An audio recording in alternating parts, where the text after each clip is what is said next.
গ্রাম থেকে অনেক দূরে একটি জঙ্গল ছিল। ওইখানে একটি সুন্দর পাখি থাকতো, নাম তার গৌরী। গৌরী একটি সুন্দর বাসা বানিয়ে তার মধ্যে থাকতো।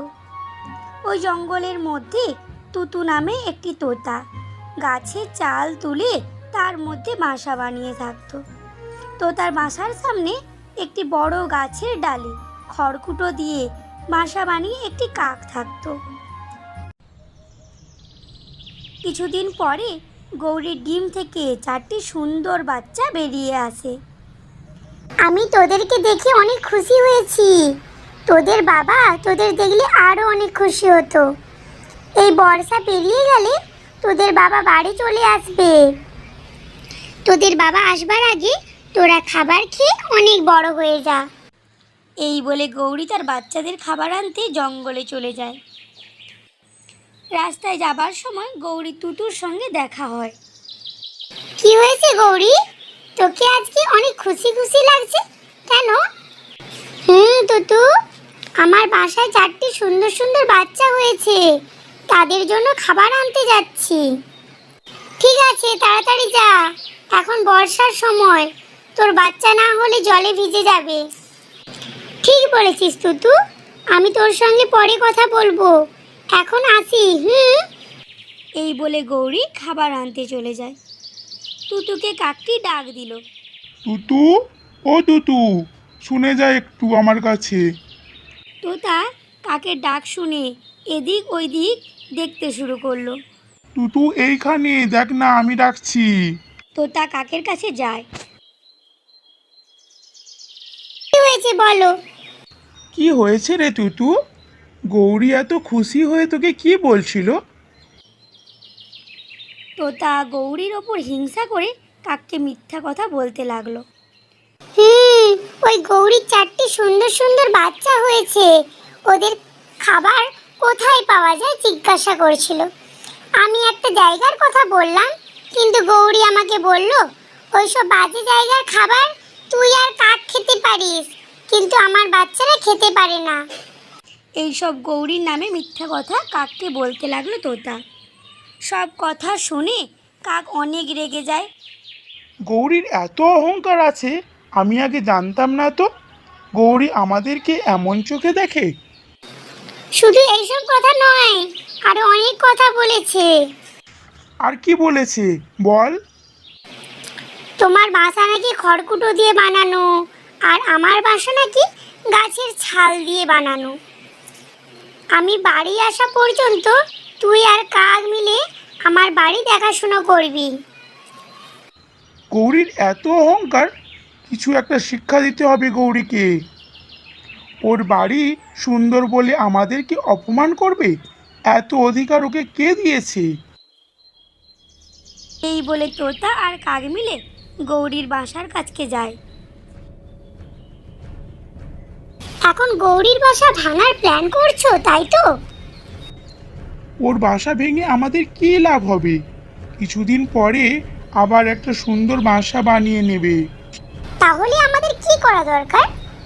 গৌরী আসবার আগে ওর বাচ্চাদের মেরে ফেলতে হবে, আর আমাদের দেখতে হবে কোনো দোষ যেন আমাদের ওপর না আসে। কাল পরশুর দিকে গৌরীর স্বামী আসবে, আর তার বাচ্চাদের না দেখতে পেলে গৌরীকে ছেড়ে চলে যাবে। আর তখন গৌরী একলা হয়ে যাবে, আর কান্না করতে করতে সারা জীবন কাটাবে।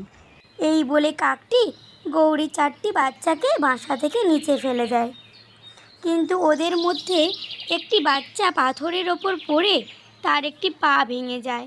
বাচ্চাটি কেঁদে কেঁদে গৌরীকে ডাকতে থাকে। মা, মা, আমার পা, আমার পা ভীষণ যন্ত্রণা করছে, তুমি কোথায় আছো? গৌরীর বাচ্চার এই অবস্থা দেখে অনেক আনন্দ করে আর ওখান থেকে চলে যায়। কিছুক্ষণ পরে গৌরী তার বাচ্চাদের খাবার নিয়ে তার বাসায় ফিরে আসে। গৌরী বাসায় ফিরে তার বাচ্চাদের দেখতে পায় না, আর কেঁদে কেঁদে তার বাচ্চাদের ডাকতে থাকে। আমার বেচারা বাচ্চারা, কোথায় চলে গেলি? কান্না করতে করতে এই পাশ ওই পাশ খুঁজতে থাকে। তখনই গৌরীর ডাক শুনে বাচ্চারা জোরে জোরে কান্না করতে থাকে। গৌরী ওদের কান্না শুনে মাটি থেকে উঠিয়ে বাসায় এনে রাখে। ওদের মধ্যে 3জন বাচ্চা অজ্ঞান হয়ে যায়। এই দেখে গৌরী চিন্তায় পড়ে, অনেক কান্না করতে থাকে। এই সব ঘটনা গাছের ডালে বসে বসে একটি ঈগল পাখি দেখতেছিল। গৌরীর আবার বাচ্চা হয়েছে, তার মানে আমার মনের মতন খাবার, অনেক সুখে খাবো। গৌরী তার বাচ্চাদের দেখে কান্না করতে করতে বলল, আমার বাচ্চা, তোমাদের কি হয়েছে? কিছু কথা তো বলো। ওদের মধ্যে একটি বাচ্চা চোখ মেলে দেখে আর গৌরী তাকে খাবার খেতে দেয়। কিছুক্ষণ পরে আস্তে আস্তে সব বাচ্চা চোখ মিলে দেখতে শুরু করে। গৌরী সবাইকে খাবার খাওয়ায়। আস্তে আস্তে সব বাচ্চার শরীরে শক্তি চলে আসে আর তারা ঠিক হয়ে যায়।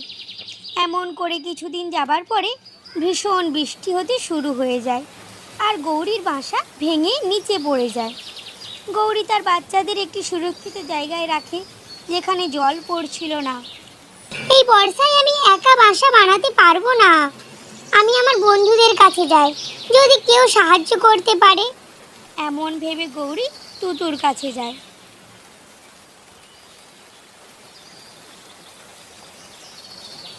তুতু, তুতু, একবার বাসার বাইরে আয় তো, তোর সাহায্যের ভীষণ দরকার। কি হয়েছে গৌরী? এই বৃষ্টির জন্য আমার বাসা নিচে পড়ে গেছে। আমার বাচ্চারা বৃষ্টিতে ভিজে যাচ্ছে। আমার বাসা বানানোর জন্য তোর সাহায্যের দরকার। ও ভগবান, তুই এত কষ্টে আছিস? আমি তোকে কোনো সাহায্য করতে পারবো না। আমি বৃষ্টির জলে ভিজতে পারবো না। তার থেকে তুই কাকের কাছে যা। এই কথা শুনে গৌরী কাকের কাছে যায়। কাক, তুমি আমাকে একটু সাহায্য করবে? আমার বাসা নিচে পড়ে গেছে, আমার বাচ্চারা জলে ভিজছে। তুমি যদি আমাকে একটু সাহায্য করো, তাহলে আমি আমার বাসা ঠিক বানিয়ে নেব। এই কথা শুনে কাক অবাক হয়ে যায়। মনে মনে ভাবলো, আরে বাস, গৌরীর বাচ্চা এখনো বেঁচে আছে। আমি যদি গৌরীর বাসা বানাতে যাই তাহলে তো আমাকে চিনতে পারবে যে ওদেরকে বাসা থেকে নিচে ফেলে দিয়েছিলাম। গৌরী, তুই তো জানিস আমি তোর মতন সুন্দর বাসা বানাতে পারি না। কাকের কথা শুনে গৌরী ওখান থেকে চলে যায় আর এত ভীষণ বৃষ্টির পরও সে তার বাসা বানাতে থাকে। এই অবস্থা দূর থেকে ঈগলটি দেখে আর গৌরীর বাচ্চার কাছে যায়। বাচ্চাগুলি ঘুমিয়ে গিয়েছিল আর গৌরী বাসা বানাতে ব্যস্ত। ঈগল এই সময় বুঝে গৌরীর সব বাচ্চাদের নিয়ে চলে যায়।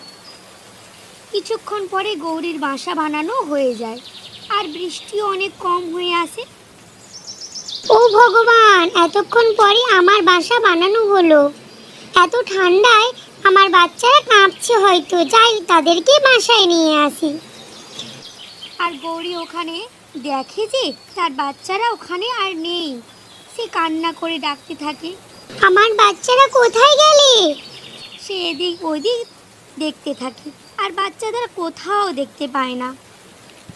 কিছুক্ষণ খোঁজার পরে সে দেখলো একটি গাছের ডালে বসে বসে একটি ঈগল তার বাচ্চাদের মেরে খাচ্ছে। হে ভগবান, এই রাক্ষস কোথায় ছিল? আমার বাচ্চাদেরকে মেরে খাচ্ছে। এখন আমি কি করব ভগবান?